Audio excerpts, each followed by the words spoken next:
Show you guys about the Y hide play that everybody sounds successful about on Twitter, talking about the tight end hiding and coming across formation on boot concepts. Look forward to it. Here we go.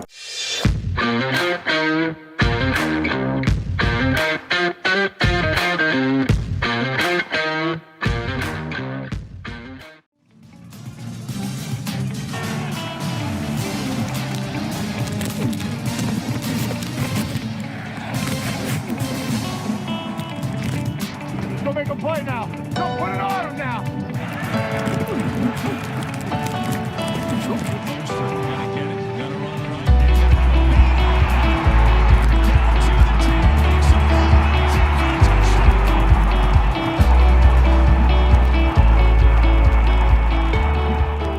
Welcome back, guys. We're going to talk to you about the Y hide play that Kyle Shanahan runs in his wide zone offense as a variation off of his boot concept, which he's very successful with.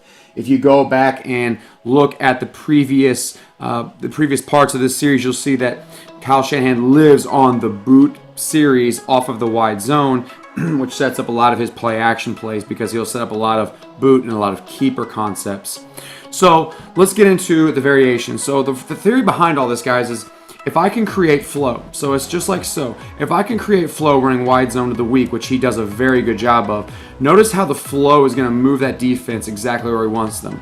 So earlier in the game, he had run wide zone, and he's been very successful with it.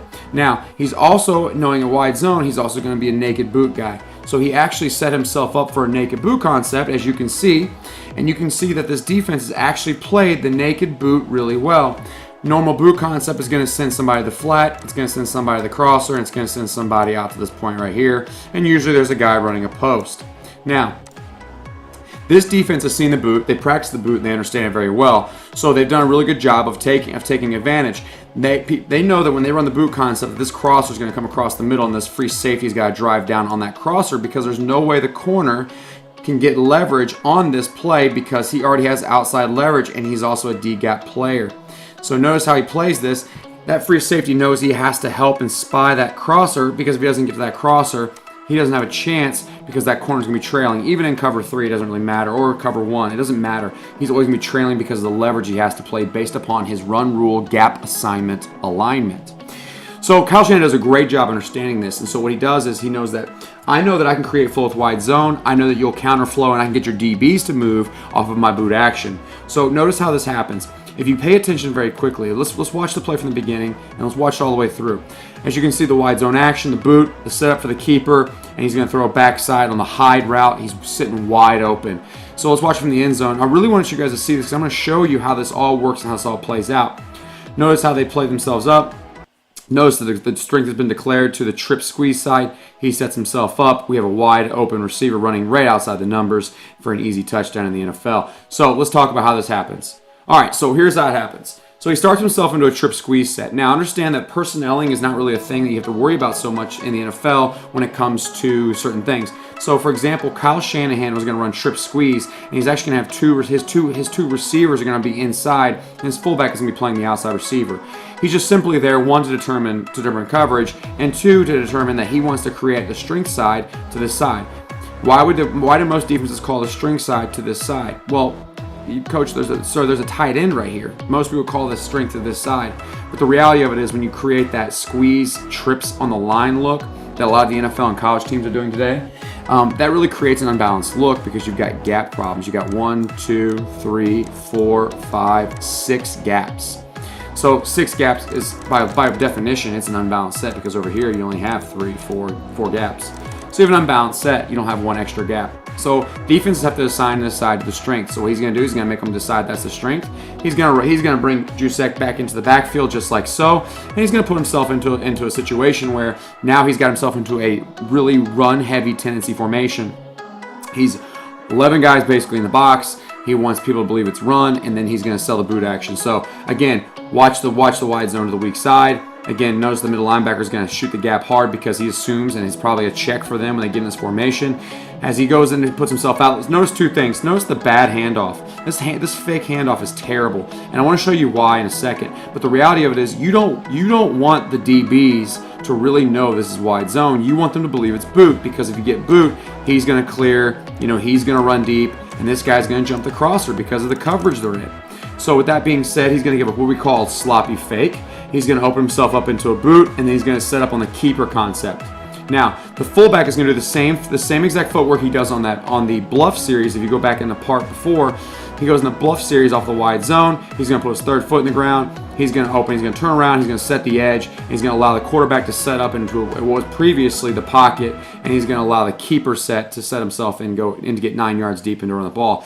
So really, truly, why do they run this stuff, guys? The really concept is this. Off of the wide zone in the boot, you're moving the pocket. It's changing the launch point for the quarterback. It's influencing the defense to get them to want you to do.